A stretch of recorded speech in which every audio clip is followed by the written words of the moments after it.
After 1,000 years of planning and secrecy, Darth Sidious unleashed the revenge of the Sith, converting the Republic into an empire and wiping out the Jedi with Order 66. To aid him in consolidating, maintaining, and expanding this new galactic superpower, Sidious selected the former Jedi Anakin Skywalker as his apprentice, luring him to the dark side through promises of eternal life for his beloved wife Padme Amidala.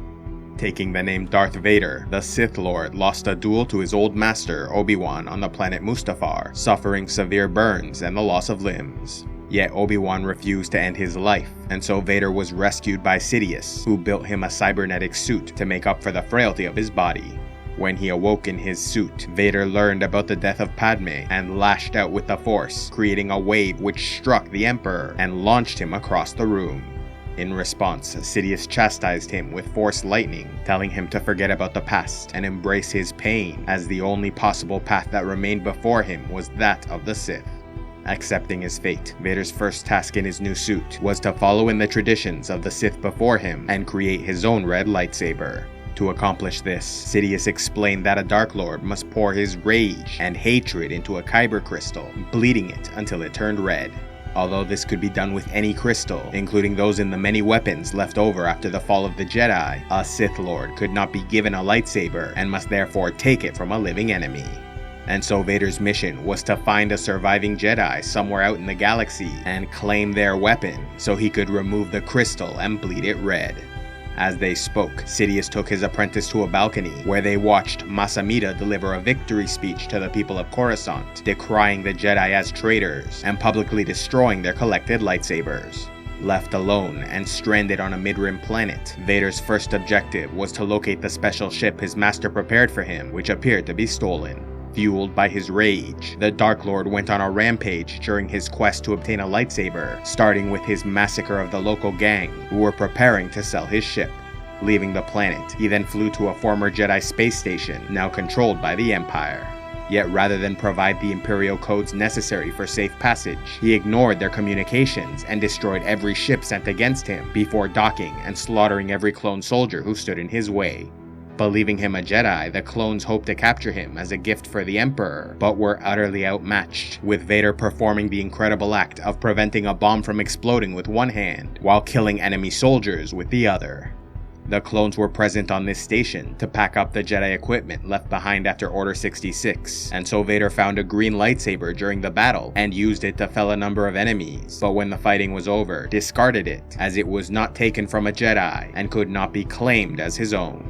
Using the station's computer, Vader ran a search for Jedi who took the Barash Vow, an act of penance which involved cutting themselves off from the galaxy around them so they might dedicate themselves entirely to studying the Force. The search revealed that Kirak Infil'a, a Jedi Master trained exclusively as a warrior, took the vow many years before Vader joined the Order, and so he blew a part of the station and sought out his target on the river moon of Alderaan.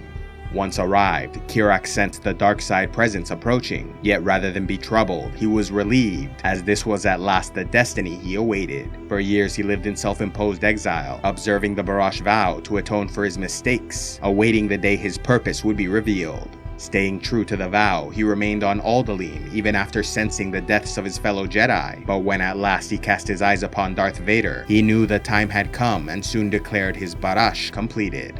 Though the Dark Lord attempted to force choke the Jedi who stood upon a cliff overhead when they first met, the attack was repelled and they briefly spoke, with Kirak asking if he was responsible for the fall of the Jedi Order. Vader admitted he was, and so Kirak's suspicions were confirmed and his purpose revealed. Kirak Infil'a was meant to seek out justice for the deaths of his brothers and sisters by slaying their killers and restoring the Jedi Order. Informing his enemy they would battle atop the mountain, Kirak retreated to prepare, while the Dark Lord underwent a series of obstacles and traps to reach the summit. Though he survived a flood and staved off Raptoran attacks, there were still several more defenses for Vader to overcome. However, Kirak grew eager to embrace his destiny and had them deactivated. Arriving at the top, a faithful combat droid attacked the Dark Lord, declaring that the Jedi would never be defeated.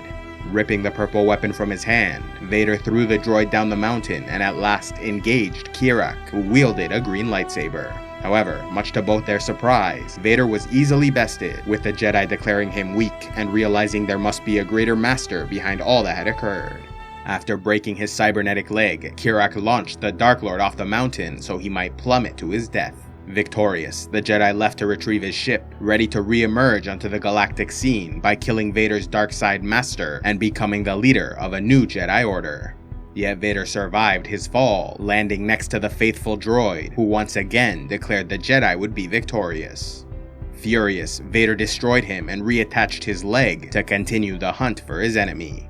Tracking him down to a nearby city, they met once more on top of a dam to finish their battle. Though Kirak appeared to be the more powerful warrior and might have bested him again, a group of Republic soldiers soon arrived, and the Dark Lord used them to exploit the weakness of compassion found in all Jedi Knights. With the Force, Vader threw the soldiers off the dam, making Kirak use his powers to keep them from falling. As this occurred, Vader next attacked the large water tank, threatening to flood the entire city.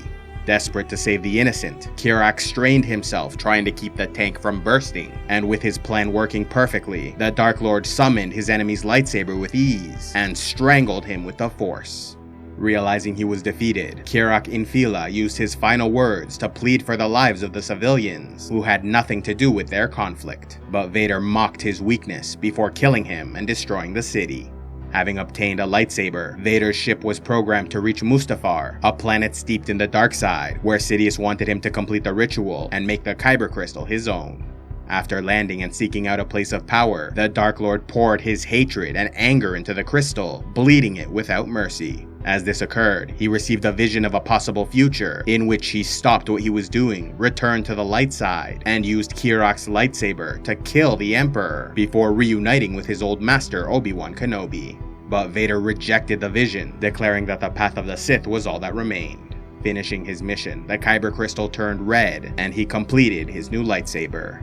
Flying directly to Coruscant, Vader burst in on a meeting between the Emperor, Masamida, and Wilhelm Tarkin to present his prize.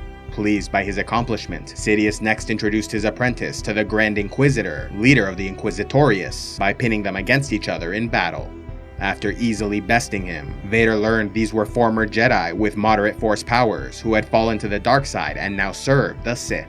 Charged with hunting down and eliminating any remaining Jedi, the Inquisitorius originally believed that they served only the Emperor, but were now introduced to Darth Vader, a second leader of great power whom they must obey.